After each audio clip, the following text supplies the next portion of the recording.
strive for equality and acceptance for all two-spirit, lesbian, gay, bisexual, transgender, queer, questioning, intersex, and asexual people. The Black Lives Matter movement has drawn attention to systemic racism that continues to result in discrimination, aggression, oppression, and violence against the Black community. I'm going to interrupt the honourable member. We're at 2 o'clock. The honourable member will have 5 minutes and 22 seconds remaining when we return from the question period and take up this topic again. So thank you for bearing with us. Statements by members. Déclaration de député. The honourable member for Windsor-Tecumseh. Mr. Speaker, seniors have faced significant challenges during COVID-19, and during this holiday season, many of our seniors will experience loneliness and receive neither gift nor visit. I am proud to rise in the House today to highlight the Be a Santa to a Senior program led locally by Home Instead Senior Care in Tecumseh. Be a Santa is a national campaign that asks residents and businesses to donate gifts such as grocery gift cards, blankets, gloves, and small gift items to be shared with our seniors. Since 2003, the program has provided approximately 2.1 million gifts to more than 750,000 seniors across Canada and the U.S.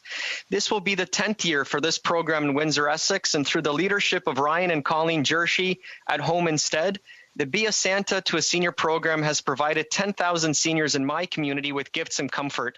I encourage all Canadians to be a Santa to a senior and spread some holiday cheer with our most vulnerable seniors who have helped make Canada the home we love. Thank you. The honourable member for Bow River.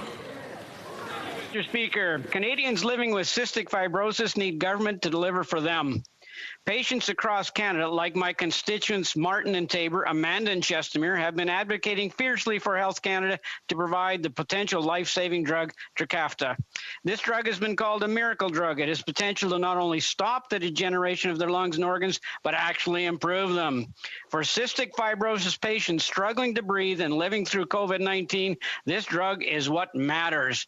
Martin and Amanda needed these drugs yesterday. It is approved in 17 other countries like the UK and the US, but not Canada. The manufacturers indicated they're applying for approval despite their concerns about the government's PMPRB reforms.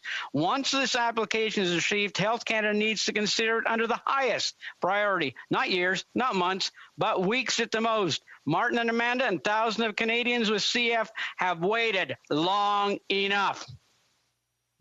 The honourable member for Newmarket, Aurora. Mr. Speaker, it's an honour to rise in the House to recognize small businesses that are the backbone of our local economy, especially in my community of Newmarket, Aurora. During COVID-19, small business owners have demonstrated an exceptional resilience by innovating and adapting their business models and finding ways to support our community. I'm proud to support them every chance I get, especially when it's my turn to cook dinner. Today, I'd like to thank the Newmarket Chamber of Commerce and the Aurora Chamber of Commerce for their outstanding support to local businesses, and especially over the last 8 months. From hosting virtual networking sessions, creating learning opportunities, and hosting town halls, including a recent one held with Minister Fortier, there's no doubt our local chambers have gone above and beyond. It's not been an easy year, Mr. Speaker, but I want to assure small businesses that we will continue to do whatever it takes to support you. We will get through this together. The Honourable Member for Lac-Saint-Jean. Thank you, Mr. Speaker. Today, Ms. Berthe Frigon is turning 100.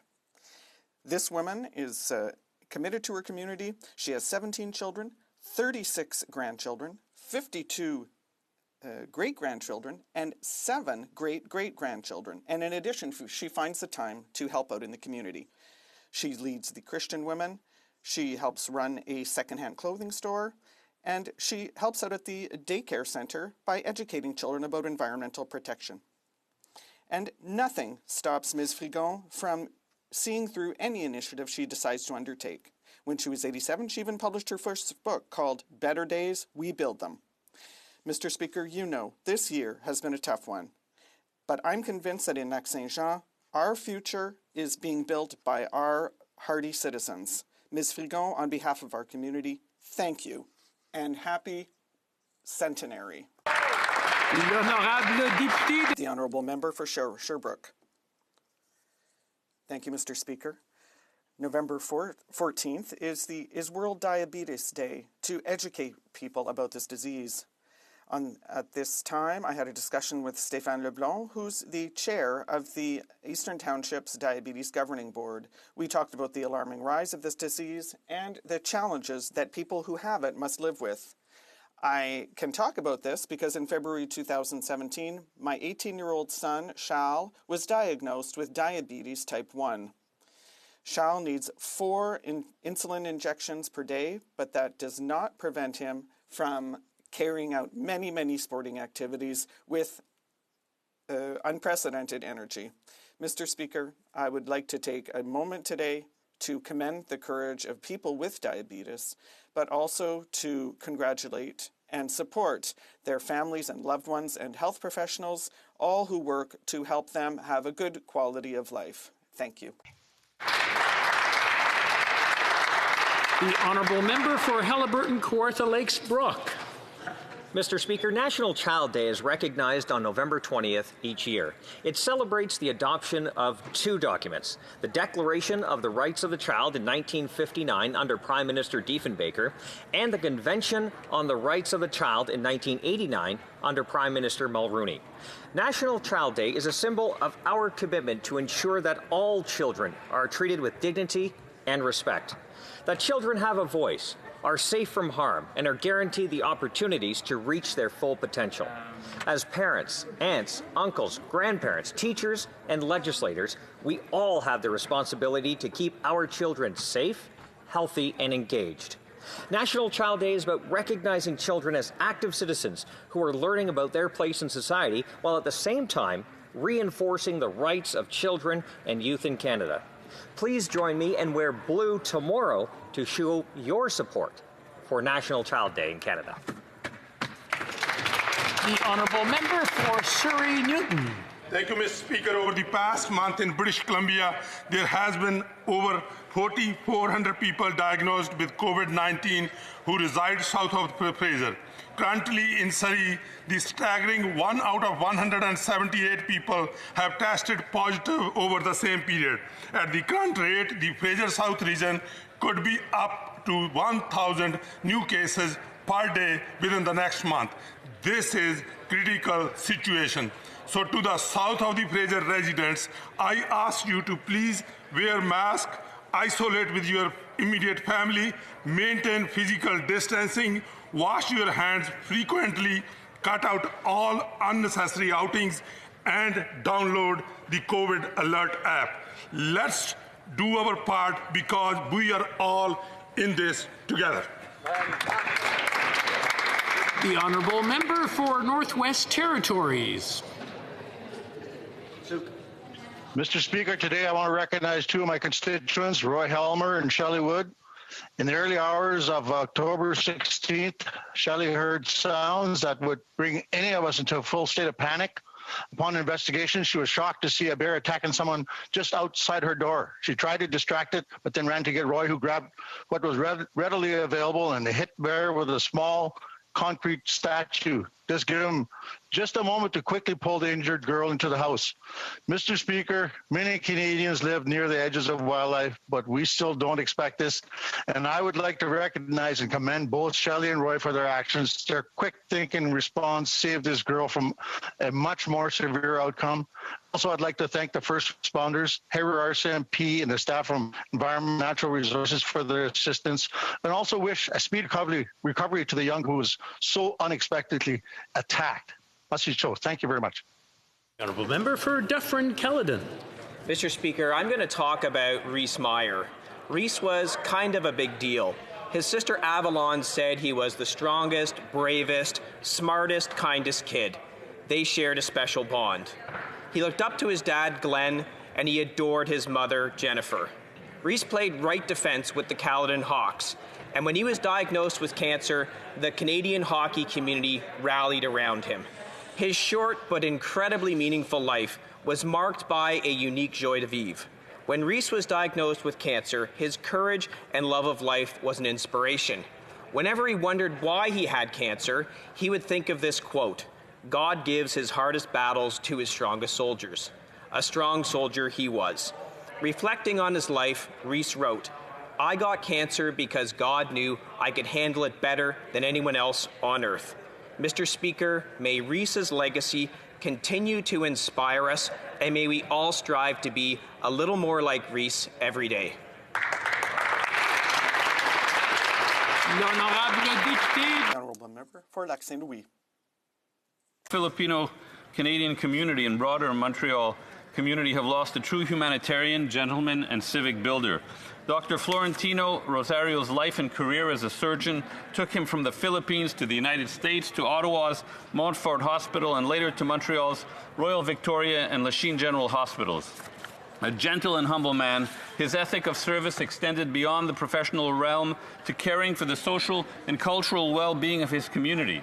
In 1976, noticing that more Filipino Canadians were moving to Montreal's West Island, Dr. Rosario founded the Filipino Canadian Association of West Island, which today continues to provide opportunities for West Islanders of Filipino heritage to celebrate their history and culture, and youth to socialize through sporting and other activities. To Dr. Rosario's wife, Pat, we offer our deepest condolences on this tremendous loss that is shared by so many. The honourable member for Caribou, Prince George. Mr. Speaker, prior to the COVID pandemic, it was estimated that 10 people on average die by suicide every day here in Canada. But we know that these numbers are likely higher as many cases go unreported due to the stigma attached to suicide and mental health. Among young adults, suicide is the second leading cause of death, and males account for 75% of all suicides. Since the pandemic began, the existing mental health crisis across Canada has only gotten worse. Crisis hotlines have experienced a 200% increase in calls, which has led to increased wait times. These statistics are alarming, and we need to do better. Mr. Speaker, I recently tabled a motion in this House that would consolidate all existing suicide prevention services into one national suicide prevention hotline with a a simple-to-remember three-digit phone number, 988. When minutes count, a three-digit number could make the difference between a life saved or a life lost. The United States has taken real action on this, and there's no reason why colleagues in this House can rally together and do the same. Mr. Speaker, my inbox is overwhelmed with messages from Canadians that have experienced suicide. I know all colleagues in the House. We can do this. Our opportunity right now is to take real action. Let's work together and bring 988 to Canada. The honourable member for Carlton Trail, Eagle Creek.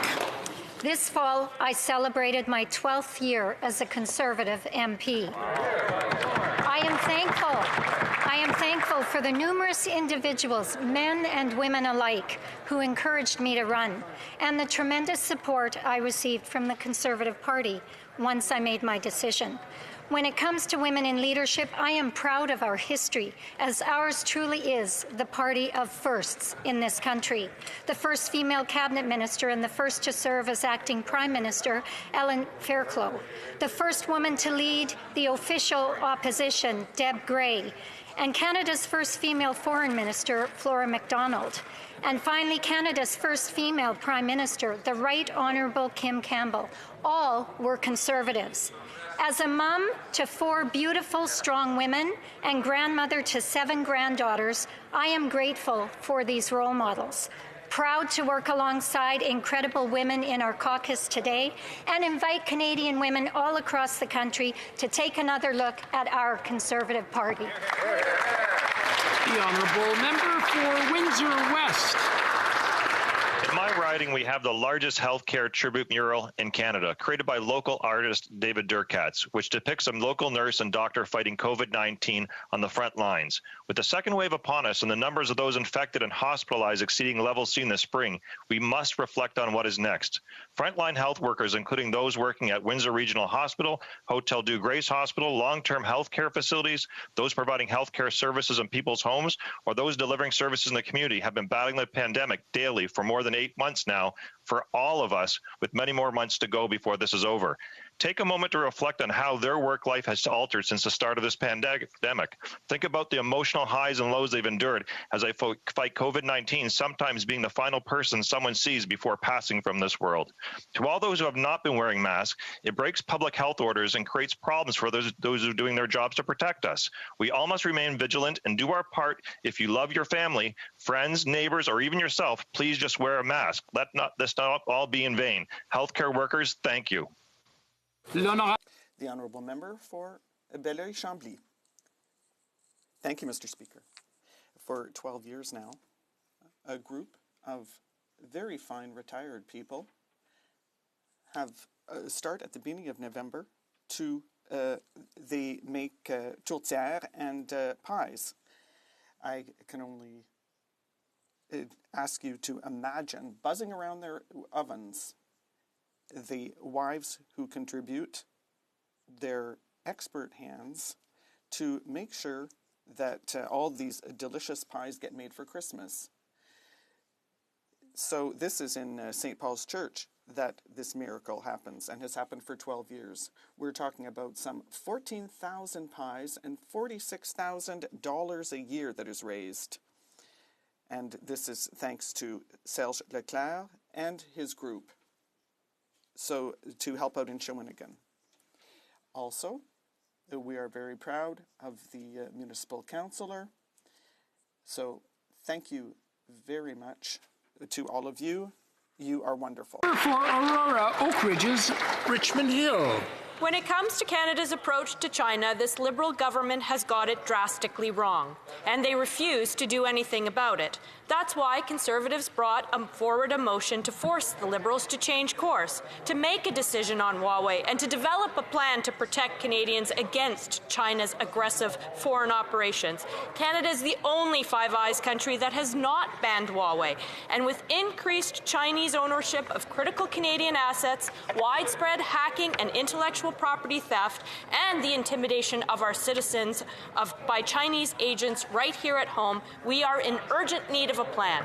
But only 5 Liberals put Canadian security first, and all the others voted no. But they lost. Now they must provide a decision on Huawei, and they must provide a plan within 30 days. Will they? Canada's economic and national security hangs in the balance. Canadians will be watching. The Honourable Member for Pickering, Uxbridge.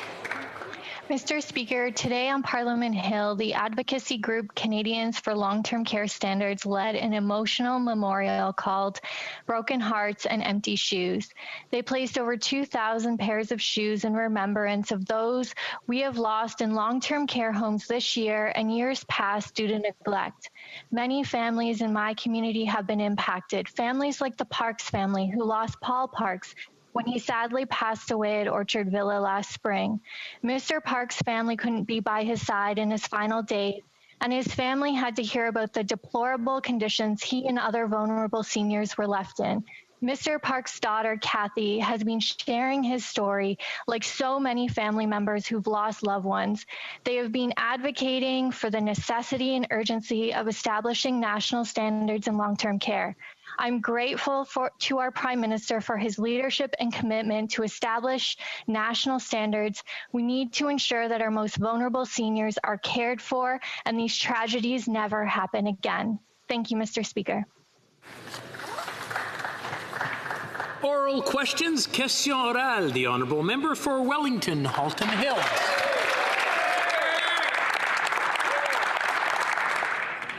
Mr. Speaker, today the Liberal government voted against the State of Israel at the UN General Assembly for a second year in a row, contrary to long-standing Canadian policy of opposing all resolutions that single out Israel, a policy that Prime Minister Paul Martin had put in place. Even Ambassador Ray said he disagreed with the preamble of the resolution.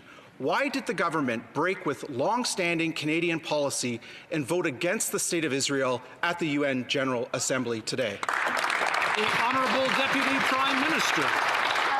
Thank you very much for the question, Mr. Speaker. Mr. Speaker, let me just be very clear. Israel is a close and important friend of Canada, and Canada will always stand with Israel.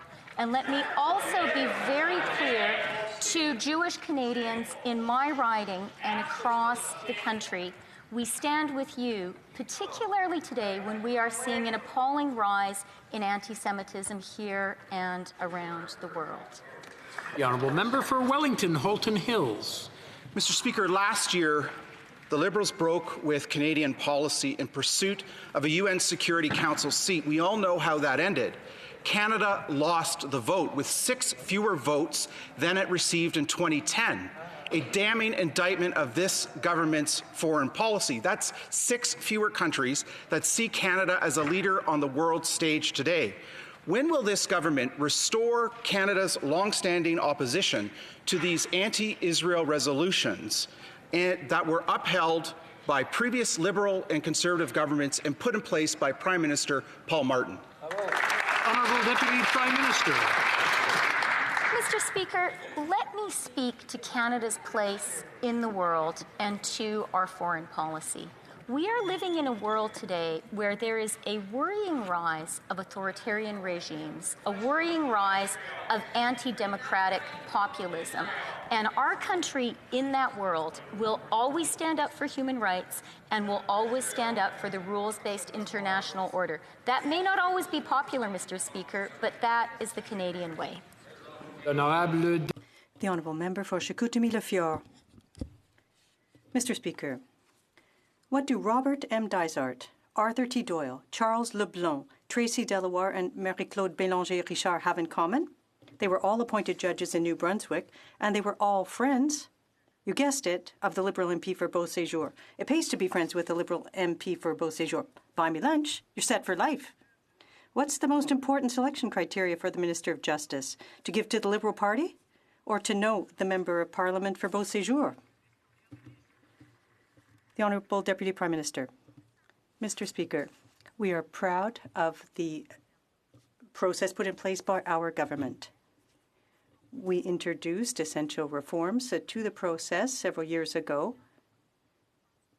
including the creation of advisory committees. This has led to the appointing of 400 judges in this country. This is a transparent process, a fair process, and that has helped us to achieve diversity.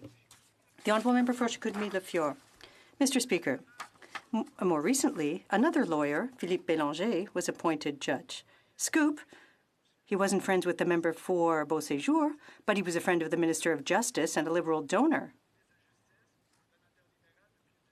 He gave more than $10,000. Should we be surprised? In 2016, the minister and the current independent MP for Vancouver-Granville had promised a review of the judicial selection process to make it more transparent and based on merit. Is the minister still committed to pursuing this reform? The Honourable Deputy Prime Minister.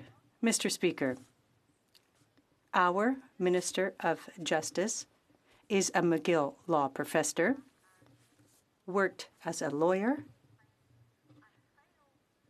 at very high levels, and I can tell you very clearly that we are very happy with the process put in place by our government for the selection of judges. The process is transparent,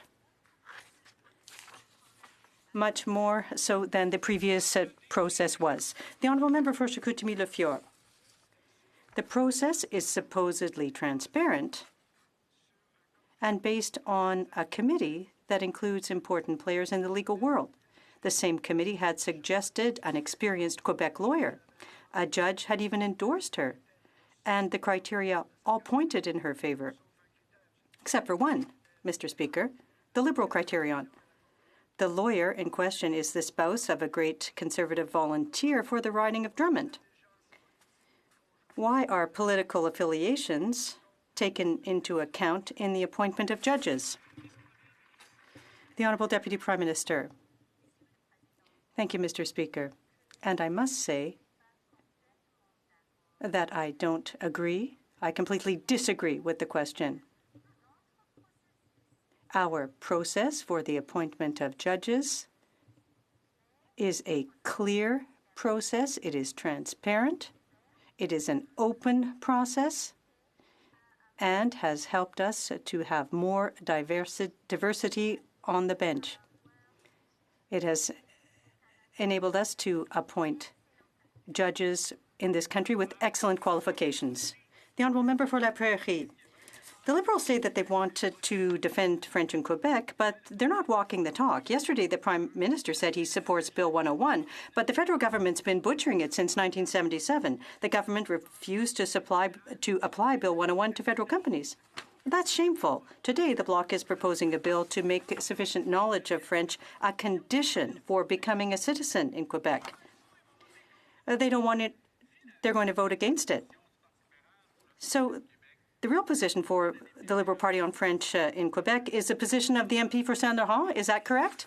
The Right Honourable Deputy Prime Minister. Thank you, Mr. Speaker. And I thank the Honourable Member for his question. Clearly, Mr. Speaker, I'm an Anglophone, but I must say that I agree that French in Canada, in Quebec and Montreal is in a very fragile state. I agree as well that we must all in this House work to preserve French in Quebec, in Montreal. That is very important. The Honourable Member for La Pointe-de-l'Île. Mr. Speaker, the Liberals seem to have finally agreed to say that they want to promote French. They recognize that French is in decline in Quebec. So we thought that, well, if the Bloc brings forth a bill to protect French, they'll vote in favor of it. But on the contrary, they're threatened to oppose making minimal knowledge of French a condition for becoming a citizen in Quebec. When it comes to words, they're really hard to follow. But when it comes to actions, it's much clearer, in fact. They're against it. Why are they so uncomfortable with French? The Deputy Prime Minister. Mr. Speaker, defending French and Quebec culture is a priority for our government. I will give you an example. In the negotiations under NAFTA that were very terse, we had a very strong position that we would not lose any ground on the cultural exemption that protects Quebec culture and the French language. And we succeeded in protecting it because it was very important for us. The Honourable Member for Burnaby South. Thank you, Mr. Speaker. Together, we're facing the COVID-19 crisis. But the climate crisis continues, and people are concerned. In 2017, the first bill to deal with climate change was put forth by Jack Layton, but he would not be in agreement, wouldn't have been in agreement with the Liberal Party's decision to wait so long to take action. People are concerned now, and they're concerned about the future of the planet. Will the Prime Minister commit to fight the climate crisis as if he really wants to make a difference? The Honourable Deputy Prime Minister. Absolutely, Mr. Speaker. And that's why I am very proud to say that Canadian legislation will require the federal government to respect its commitment to reach zero net emissions by 2050. The Honourable Member for Burnaby South. Thank you, Mr. Speaker. We are all faced with the crisis of COVID-19, but the climate crisis is still there. People are worried about the future. In 2007, years ago, Jack Layton proposed the first of its kind bill to fight the climate crisis. But Jack wouldn't be satisfied with the Liberal government's proposal to wait 10 years before seeing any results. People are worried right now, and they want to see a real commitment. So will the Prime Minister commit to fighting the battle against the climate crisis as if he really wants to win? The Honourable Deputy Prime Minister. Mr. Speaker, of course the Prime Minister will, and so will everyone on this side of the House. And let me ask respectfully the Leader of the NDP whether the NDP will commit to supporting the Canadian Net Zero Emissions Accountability Act. This is landmark legislation. It sets Canada on the path to net zero emissions by 2050. I am so proud of Canada for this legislation, and I hope all members of this House will support it. Member for Portage-Lisker. Mr. Speaker, with the crisis that's happening in Nova Scotia with the lobster fishery, if there's one file, one decision that the Minister of Fisheries should have read by now, it's the Marshall decisions. Shockingly, yesterday at the Fisheries Committee, the Minister admitted she has never read them. How is it the Minister of Fisheries doesn't have the time or the interest to sit down and read and know the law on the most important file that she is dealing with? Honourable Minister. Mr. Speaker, I would like to clarify that. Basically, what I was asked last night at Fisheries Committee was if I had read it in its entirety. I have read the Marshall decision. I needed more context on it. I went to legal experts as well as the member for Sydney Victoria, who is a treaties rights person, to give me more context on the decision. I have since finished reading that decision, Mr. Speaker. It's an extremely important one. But, Mr. Speaker, what's really important is making sure that we implement First Nations treaty rights. Thank you. Member for Portage-Lisker. So she read it last night is basically what she's telling us. Mr. Speaker, commercial fishermen were calling for the minister's resignation weeks ago, and now Chief Sack is also calling on her to resign. Why?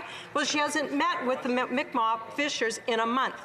The Fisheries Minister doesn't have the time or interest to read the important legal decisions on her file, and now she can't be bothered to meet with commercial or Mi'kmaq fishers. So just exactly what is the Fisheries Minister doing to fix the crisis that is literally threatening the backbone of Nova Scotia's economy? Honourable Minister.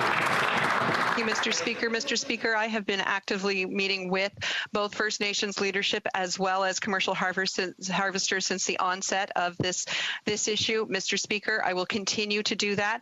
I met with Chief Sack this morning, as a matter of fact, Mr. Speaker. I will continue to have those very important conversations. We know that the only way forward to make sure that we find a solution, a long-term solution to this issue, is through negotiations. Mr. Speaker, I will continue to have those conversations. L'honorable député de Carleton. The honourable member for Carleton. Now, we know that the Liberals have sent CERB to prisoners. We also know that Liberals have told officials who suspected fraud to send out the checks nonetheless. Now we've learned that the government sent checks to people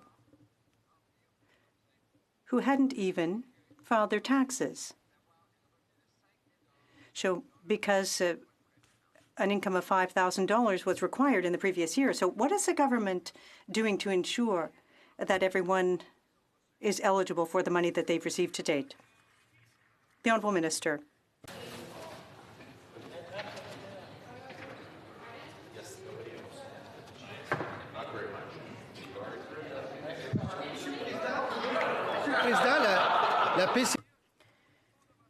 Thank you, Mr. Speaker. CERB played an essential role from the outset, and it enabled millions of Canadians to continue to pay their rent, to pay for clothing for their children, to put food on the table, Mr. Speaker. There are clear rules that were put in place. Those who did not respect them will pay the consequences, but we put in place programs that were important for all Canadians. The Honourable Member for Carleton. He believes that those who lost their jobs because of COVID shutdowns should have been helped with the CERB. But everyone should also believe that those hardworking people earning minimum wage, bagging groceries or doing other essential work shouldn't pay taxes to send CERB checks to prisoners or suspected fraud cases. And now we find that the government sent out 800,000 CERB checks to people who had not even filed taxes in the preceding year, failing to prove they were eligible for that money. What did the government do to ensure that the money didn't go to people who didn't earn the right to receive it? The Honourable Minister.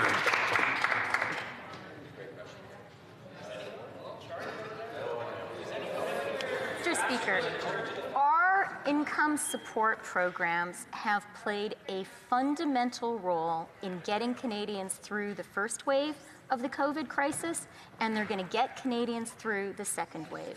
When it comes to fraud, that is completely unacceptable, and the hardworking public servants in the CRA are doing an outstanding job, and they are going to make sure that all claims are legitimate. The Honourable Member for Kelowna Lake Country. Mr. Speaker, the BC Premier is set to announce province-wide travel restrictions.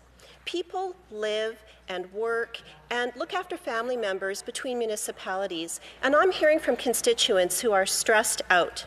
The federal government approving at-home tests could help this, and yet the Prime Minister says it's not his job. Actually, it is his job to ensure that Canadians have access to the best tools available to fight this virus as quickly as possible, just like other countries have. So when will at-home tests be available in British Columbia and across Canada? Minister of Health.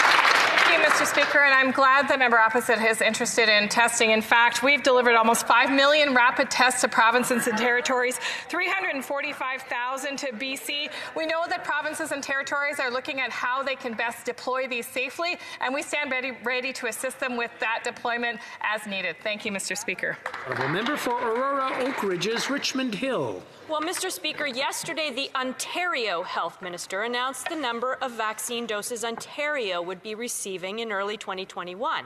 But before the day was over, the parliamentary secretary to the federal Minister of Health went on CTV and said the numbers were wrong. This government refuses to table a plan for vaccine distribution, leaving Canadians with mixed messages and doubt. Why doesn't this government have one clear plan for Canadians when it comes to the distribution of the COVID-19 vaccine? The Honourable Minister. Thank you, Mr. Speaker, and I'm so pleased to thank the Vaccine Task Force strategy yet again for their expert advice that has placed Canada in an amazing position to be able to acquire effective vaccines. In fact, more vaccines per capita than any country in the world. And as I work with the provinces and territories to ensure that we have an equitable, fair, and logical distribution plan, we'll be coming to Canadians with that plan. I want to thank all the provinces and territories for arranging sharing agreements to date on things like personal protective equipment and testing. That work will continue, Mr. Speaker. The Honourable Member for Rivière-du-Nord. Thank you, Mr. Speaker. Mr. Speaker, it's no secret that the Liberals filter judicial appointments using their favourite partisan tool, Liberal List. They check political affiliations to find the right Liberals. Today we learned that another good and generous Liberal donor has been offered a judicial position. Someone who is a long-time acquaintance of the Minister of Justice, an old acquaintance who gave over $2,000 to the Minister of Justice in political contributions. So my question for the Minister of Justice is, did this candidate receive special treatment? The Honourable Minister of Justice. Mr. Speaker, our government put in place an open, transparent, responsible process to identify and appoint highly qualified judges. Contrary to what was said by the member opposite, the Commissioner for Conflict of Interest examined the situation and deemed that there was no conflict of interest and that recusal was not necessary. I acted proactively, Mr. Speaker. We are proud to have appointed more than 400 judges, men and women, to the benches in this country. They are very highly qualified judges. The Honourable Member for Rivière-du-Nord. Mr. Speaker, the Minister himself proves that the process is biased. No one has questioned the competence of the judge in question, but the minister was so afraid that the appointment would look partisan that he delayed it for months to protect himself. If the appointments were nonpartisan, the minister would never had to have gone to the ethics commissioner. The problem is that the Liberals have made so many patronage appointments that even they think that it looks bad to appoint a Liberal. Mr. Speaker, what we need is an impartial, unbiased, and impartial process. Will I have to explain it to them in English so that they understand it, Mr. Speaker? The Honourable Minister. Mr. Speaker, I sincerely believe that I'm answering in French. I consider the recommendation, Mr. Speaker, from the Advisory Committee. They are independent, and it was determined that the candidate was serious and qualified. Because it was someone I knew professionally, however, who made political contributions before I was made Minister of Justice, I consulted the Ethics Commissioner, and he provided me with an answer. Therefore, I made my recommendation to Cabinet after that. The Honourable Member for Montarville. Mr. Speaker, Saturday is the first day of the G20 summit hosted by Saudi Arabia. It's a unique opportunity to request the release of Raif Badawi so that he can join his wife and children in Quebec. It's a tradition in Saudi Arabia for the Crown to show clemency by releasing prisoners during major events. Mr. Badawi has already served more than 80% of his prison sentence, and his health has suffered as a result. Will the government use this opportunity, the G20, to ask Riyadh to take this humanitarian step? The Honourable Minister. I'd like to thank my colleague for his very important question. As he knows, we're all very concerned by the situation of Raif Badawi. Not only here in this House, but all Canadians are concerned, Mr. Speaker. We have raised the issue publicly on several occasions. We are going to continue to do so at every opportunity, because human rights are a fundamental part of foreign policy, of our foreign policy. I thank the honourable member opposite for having raised this question today. We are going to continue to raise the issue of Raif Badawi. The honourable member for Richmond-Arthabaska. Mr. Speaker, the comments and insensitivity of the MP for Saint-Laurent regarding the decline of French in Quebec are shocking. Yet we haven't seen many Liberal MPs stand up to denounce these comments. Fewer from Quebec. Their silence is disturbing, and it confirms what everyone thinks. The comments and opinions of that MP represent those of many members of the Liberal caucus. Will the Prime Minister do what he must and remove the MP for Saint-Laurent from the Official Languages Committee immediately? Yes or no? The Honourable Minister. Thank you, Mr. Speaker. I had an opportunity to express my thoughts on these remarks. She has apologized. And as we said in the throne speech, we will always be here to protect the French fact across the country. And French is a minority language and must be supported. Now, for the Conservative Party to all of a sudden be a defender of the French frac in this country is something, quite something. We've now seen it all. The honourable member for Richmond-Arthabaska. The minister isn't even able to answer a simple question about removing the member for Saint-Laurent, who doesn't believe that there is a decline in French. That's what she thinks. That's what the director of the Liberal Party of Canada for Quebec thinks as well. So we won't take any lectures from the minister or the prime minister with respect to defending francophones across this country and in Quebec. So I'd like to hear some of the other members from Quebec stand up once and for all and defend francophones and Quebecers.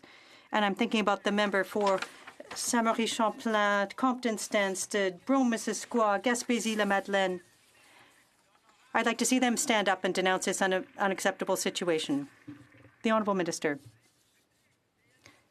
There are many MPs here, Mr. Speaker, from Quebec, the member for Papineau, from across Quebec, and they take a stand every day to defend francophones and the French fact, our language, our culture, Mr. Speaker. We have no lessons to take from the Conservatives who cut CBC, who took francophones to court, who've allowed provinces to cut to French education. We have no lessons to learn from them.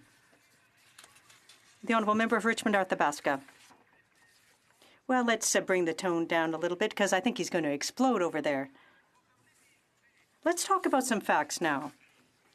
The Liberals have been in power for 5 years, and nothing's been done on the official languages file. We've got many examples. We look at what's happening with the We Charity. everything was in English, etc. So we all know the examples. Canadians and Quebecers are familiar with the examples.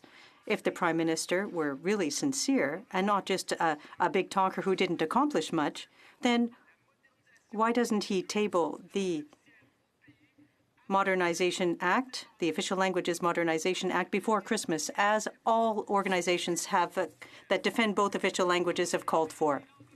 The Honourable Minister. Mr. Speaker, I know that Halloween is just finished, but we've seen a lot of horror stories from the Conservatives on official languages. Look at what happened at the St. John campus. Cuts to services in French. The legal court challenges program, Supreme Court judges. These are ghosts that haunt the Conservative Party.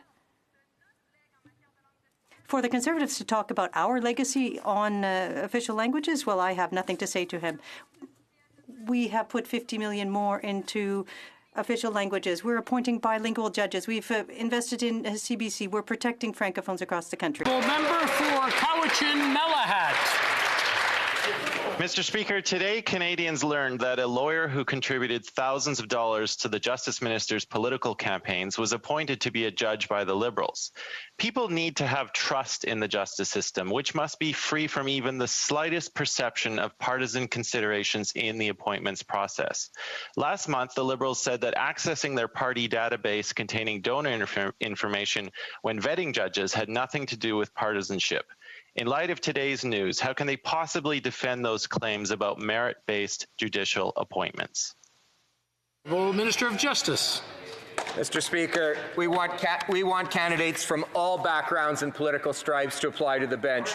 Political donations, Mr. Speaker, are neither an advantage nor a disadvantage when applying to the bench. In fact, to quote the Ethics Commissioner, Mr. Speaker, making donations to a political party or to a particular riding does not indicate in and of itself a friendship. It is perfectly legal to make political donations. Mr. Speaker, I proactively went to the Ethics Commissioner in this case. Mr. Speaker, this candidate went through the process, was recommended by the Judicial Appointments Committee, and I'm proud of this appointment, Mr. Speaker. The Honourable Member for Vancouver East. No one should have to face the impossible choice between paying rent or filling a prescription. But 1 in 5 Canadians isn't taking the medicine they need because they can't afford it. The Liberals have been promising pharmacare for 23 years, but Canadians are still facing sky-high prescription costs. They say the right things, but when it comes time to act, the Liberals put the profits of big pharmaceutical and insurance companies ahead of what Canadians need. Will the Prime Minister finally back up his talk with action and support the NDP pharmacare bill to deliver universal public pharmacare for all? Honourable Minister of Health. Thank you, Mr. Speaker. And in fact, our government has done more in a decade than any government before to lower the cost of prescription pharmaceuticals in this country. And we're going to do more, Mr. Speaker. As you know, we have been proceeding to ensure that we do have a universal pharmacare program. Budget 2019 allotted monies for the Canada Drug Agency. We're working on that right now, Mr. Speaker. We're taking the steps necessary to work with provinces and territories who will deliver the pharmacare programs in their jurisdictions, Mr. Speaker. I agree with the member. Nobody should have to make that choice. The Honourable Member for West Vancouver Sunshine Coast Sea to Sky Country. Mr. Speaker, constituents in my riding are deeply concerned about how we're going to address climate change and how we can retool our economy for the future. Leading environmental NGOs like My Sea to Sky and businesses like Carbon Engineering and Nexi know that this is not only a moral imperative, but it presents tremendous economic opportunities. In the last campaign, we promised to introduce legislation that would ensure our government and all future governments fight climate change and achieve net zero emissions by 2050. Can the Minister of Environment and Climate Change please update this House on this important work and how we are working with Canadians to build a better, cleaner future? The Honourable Minister of the Environment. Thank you, Mr. Speaker. I would like to thank the member for West Vancouver Sunshine Coast Sea to Sky Country for his efforts in addressing climate change. Earlier today, I was very pleased to introduce the Canadian Net Zero Emissions Accountability Act, which will establish a legally binding process for this government and future governments to set and meet Canada's net zero emissions goal between now and 2050, based on the best available science. Over 120 countries, 1,000 businesses, 2,000 chambers of commerce, 452 cities, and some of the largest investors in the world have committed to a net zero future. We will work with members and parties in this House who are committed to achieve climate change goals, to move forward on this important step to achieve net zero emissions by 2050 and protect the future for future generations. Thank you, Mr. Speaker. Honourable Member for Kamloops, Thompson, Caribou. Mr. Speaker, in 2015, the headlines read, PM has pledged to eradicate all drinking water advisories in First Nations communities by March 2021. Fast forward 5 years and the Prime Minister won't commit to keeping his promised timelines. This has huge implications for First Nations like Neshkatanga, who've been evacuated because of their drinking water.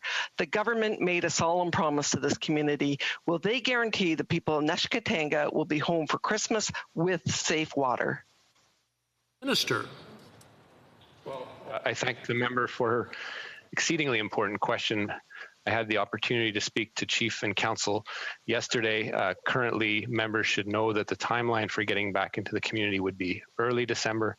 Obviously, with COVID, we are being extra careful to prevent contamination and vectors of spread of COVID in the community, but there's currently a cycle of 14 days in the new plant that Indigenous Services Canada built over the last 2 years that needs to be respected, and testing needs to come back in a good way. But if those tests are positive, and we're cautiously optimistic about them, the community will be back, we hope, by early December, but this is a decision that is taken by the community. Thank you. Honourable Member for Kamloops, Thompson, Caribou. Mr. Speaker, as this water crisis drags on, the children of Neshkatanga have been moved 400 kilometers away to Thunder Bay, Ontario. They've been relegated to hotel rooms far away from home. Their youth are going through a difficult time. Lyndon, a 12-year-old, said he feels invisible, stating, quote, "We're not animals or things, we're humans like you guys." I mean, can you imagine someone feeling that way? Again, let me ask the minister, without weasel words, will the young people be home for Christmas? Well, Minister. And as I have said to the member, we are cautiously optimistic. This is a decision that will be taken in conjunction with the community and not dictated by Indigenous Services Canada. I would ask the member what she would have said to that community with the abhorrent investment that the Conservative Party did over 10 years of $300,000 a year. What situation would they be in today had we not invested $16 million to build a inaccurate numbers? For Kamloops, Thompson, Caribou.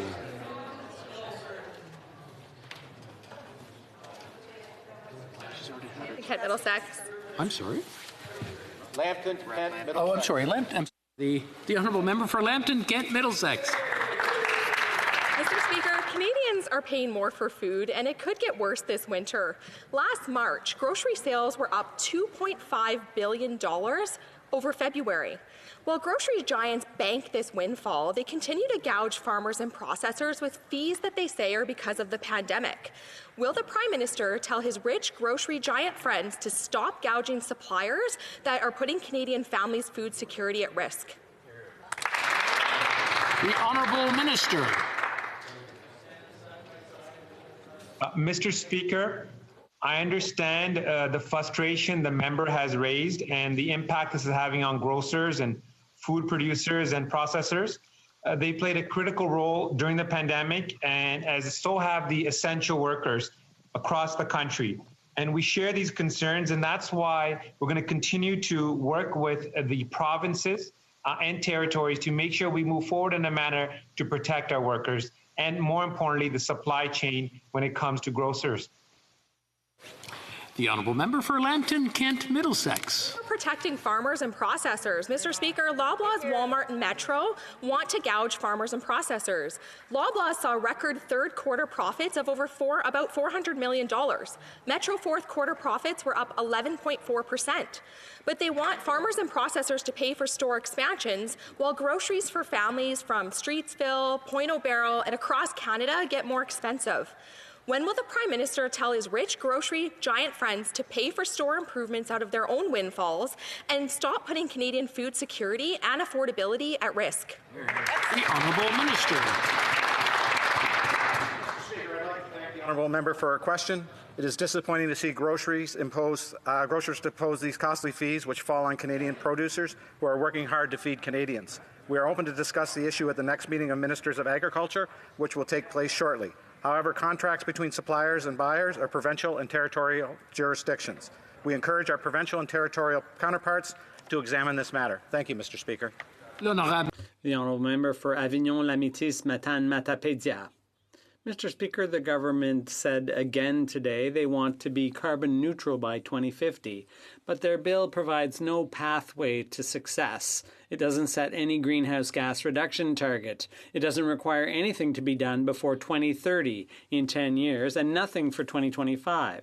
It even allows for targets to be changed at any time if they can't meet them. It doesn't require reporting to any arm's length authority. No accountability. Is that the Liberals' environmental strategy? No target, no plan, no oversight? The Honourable Minister of the Environment. Thank you, Mr. Speaker. The bill on net zero emissions is an example of our commitment to achieving net zero emissions by 2015. We're promoting a transition to a greener economy like other countries are doing. We cannot afford to delay.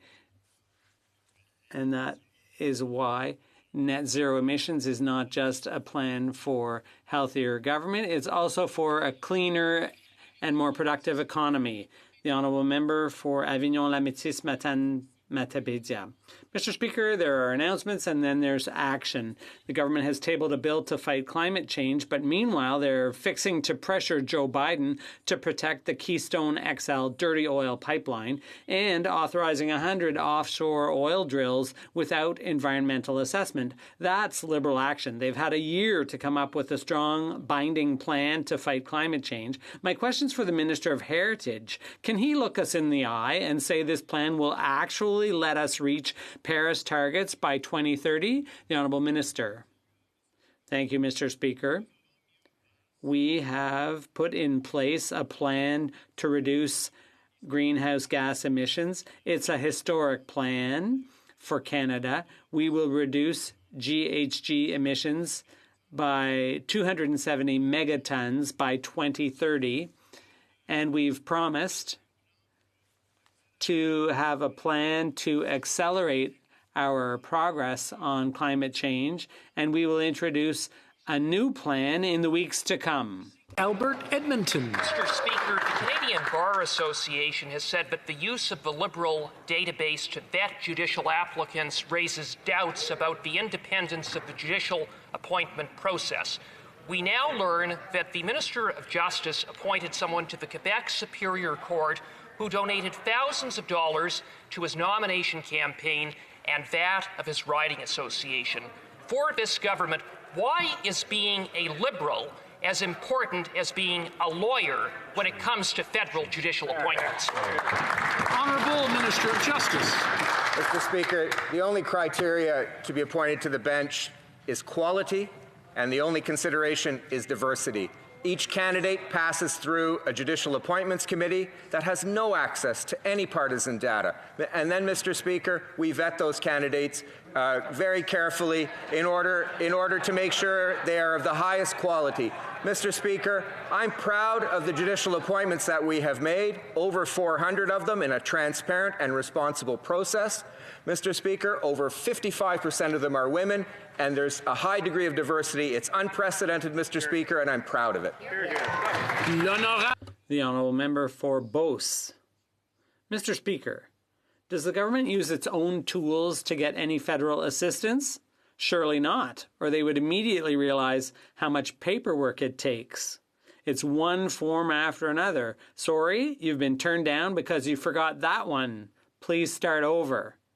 Take Richard Savoie from Sainte-Marie, for example. He had to apply 3 times for his daughter's social insurance number. One of the things he forgot to do was photocopy the flip side of one document. Try a change of address. It took Ms. Savoie from St. George the whole day. Isn't the government even tempted to simplify things?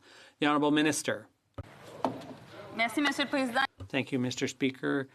Obviously, we have to constantly work on reducing paperwork and red tape and over-regulation. And we will work with my colleague to ensure that his constituents are well served. And if he has any more specific questions, he can always come and see the office in our riding, which is there to support entrepreneurs and help people navigate at times the complicated procedures. Mr. Speaker, this Liberal government triggered the Australian World Trade Organization challenge to the federal excise exemption on 100% Canadian-made wines when it implemented an escalator tax in 2017. As a result, hundreds of wineries and thousands of jobs, Canadian jobs, are now at risk.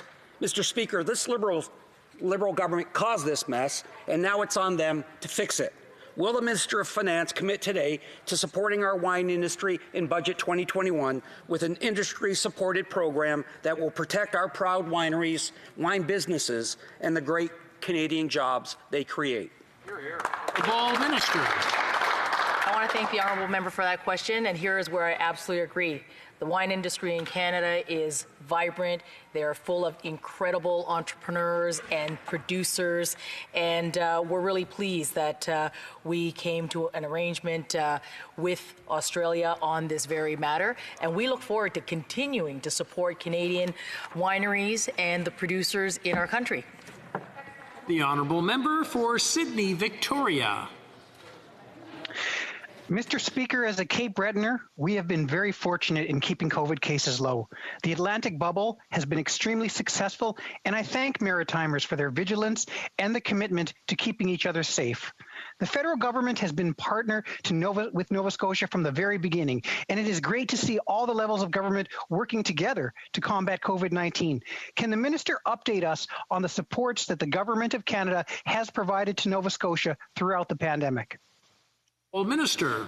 Thank you very much, and I thank the member opposite for his hard work and advocacy for the people of Nova Scotia. Listen, the Nova Scotia and the Atlantic provinces have been an international leader in slowing community spread of COVID-19, and we've been there to support them from the start. We sent Nova Scotia 70,992 rapid tests and almost 1.5 million items of personal protective equipment to date. Through the Safe Restart Agreement, Nova Scotia received $290 million to support testing, contact tracing, data gathering, and supporting vulnerable people in long-term care. We've been there for Nova Scotia. We'll continue to be there for Nova Scotia, and I thank the member opposite for his hard work. Member for Calgary, Rocky Ridge. Mr. Speaker, 2 weeks ago, this House voted to instruct the Canada Revenue Agency to postpone compliance audits on small businesses receiving the wage subsidy. Canadians expect their government to respect the will of this House and its democratically elected members. My question is to the Minister for Small Business. Will she stand up for small businesses that are fighting for their very survival and instruct her government to respect the will of Parliament and postpone wage subsidies until next June? The Honourable Minister. Mr. Speaker, our government acted swiftly and decisively to assist Canadian employers and workers. The agency has set out clear eligibility criteria and procedures for exceptional requests. The criteria are assessed impartially and independently. I'd like to thank my colleague for bringing this question to my attention, but I can't talk about any individual cases, and I would invite him to follow up with my office. Thank you. Leamington. Mr. Speaker, recent storms which ripped through my constituency especially ravaged the remote community of Pelee Island with high winds and waves. Isolated in the middle of Lake Erie, 14 kilometers south of the mainland, Pelee Island has no fiber links and intermittent cell phone coverage when the power goes out. It doesn't even have 911 for any emergency services. For Pelee Island, reliable connectivity is not an internet line, it is a lifeline. When will the government be there for Pelee Island and deliver this desperately needed service? Minister.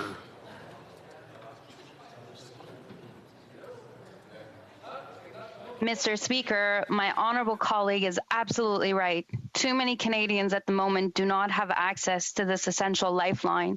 I would encourage him to reach out to my team and I. We will work with him to see if the rapid response stream, the $150 million we set aside for immediate connectivity projects, would be eligible for his community. If that doesn't work, we can see if the core UBF program, about $1 billion, including cell phone access, would be one that would work for his community. Every Canadian deserves access to this essential service. Our government's there. We're there for Canadians, and together we can connect every Canadian to this internet access. The honourable member for Mégantic-l'Érable. Mr. Speaker, with COVID, we've all seen some dramatic situations, family breakdowns, young people losing hope, stress, financial strain. There are booklets with numbers to call for help, but in a crisis, every second counts. For people in distress, help has to be easy to find and dial. 988 could save lives. 988 would save lives. Is the Prime Minister going to help us prevent more suicides and support implementation of the 988 hotline?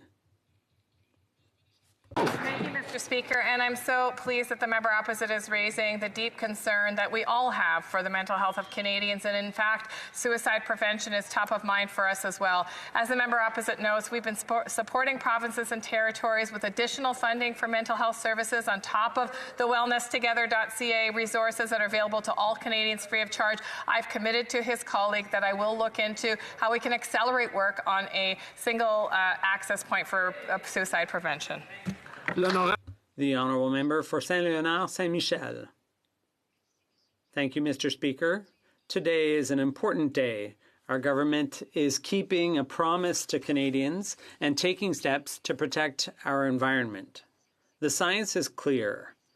We have to achieve net zero emissions to avoid the worst effects of climate change. Can the Minister of the Environment and Climate Change explain to the House how this bill will enable the current government and future governments to target and achieve net zero emissions? Thank you. The Honourable Minister of the Environment. Thank you, Mr. Speaker. I'd like to thank the member for Saint-Léonard, Saint-Michel for her work on climate action. The Canadian Net Zero Emissions Accountability Act will require the government by law to achieve net zero emissions by 2050, set 5-year emission reduction targets, set out a process based on accountability and transparency. Mr. Speaker, we're taking a major step towards net zero emissions, and we fully support the direction our innovative companies and industries are already heading in. For Hamilton Centre. Mr. Speaker, today thousands of shoes have been placed on Parliament Hill representing those who died of COVID-19 in long-term care homes across Canada. For-profit long-term care homes run by Rivera Inc., a wholly owned subsidiary of the public sector pension investments, are among the worst in the country for COVID deaths. The Public Service Alliance has called on PSP to end its investments in these appalling facilities. The government can end the suffering that our seniors and people with disabilities are facing in homes owned by Rivera Inc. now. Will the Prime Minister commit to ending the for-profit nature of long-term care homes in Canada? The Honourable Minister. Thank you, Mr. Speaker. And I think I can speak for all of us to say that we must do better to protect the lives of people who are living in long-term care and communal living settings. It is very important that we work together with provinces and territories to do so, which is why the Safe Restart Agreement included $740 million to provinces and territories to strengthen their processes to protect against infection from COVID-19. Mr. Speaker, we'll do more. The speech from the throne committed to national standards on long-term care, and that's exactly what we intend to do with provinces and territories. The Honourable Member for Kitchener South Hespeler. Mr. Speaker, travel agents worry they will have to return thousands of dollars in commission under the new airline bailout plan. Independent travel agents who have already paid back thousands in earned commission from refunded airline tickets are worried they will owe thousands more after ministers suggested that any kind of government bailout of the airline industry would hinge on companies issuing refund to customers. Can the minister please explain what protections the government has in place for travel agents under the new bailout plan? Thank you, Mr. Speaker. The Honourable Minister. Thank you, Mr. Speaker. As I made very clear on the 8th of November, an aid package to the air sector would require certain conditions with the airlines, and one of those conditions was to reimburse ticket holders who had been given vouchers, and that is something that we are going to do. We are beginning those negotiations with the air sector. I can't go into details about how those negotiations will proceed, but our initial position has been made very clear. Thank you. Et c'est tout le temps que nous avons pour aujourd'hui. It's all the time. It's all the time we have. L'honorable député. The honourable member for Louis Saint Laurent. Thank you, Mr. Speaker. As usual on a Thursday, we have a question concerning the parliamentary proceedings. We know that this is the final. We're heading to the finish line in terms of Christmas, so I'd like to know what we can expect in terms of parliamentary proceedings over the next 2 weeks, but especially, Mr. Speaker, I'd like to know whether the government is going to follow up on the proposal that we made yesterday to hold a take-note debate on the quality of the French language in Montreal. The Honourable Government House Leader. Thank you very much, Mr. Speaker, and I'd like to thank my honourable colleague. Order. We'd like to hear what is asked and what is replied. Thank you. I just want everyone, if they're going to talk, please whisper or maybe go to the lobby. The Honourable Government House Leader. Once again, Mr. Speaker, I'd like to thank my honourable colleague for his question, and it's so relevant that he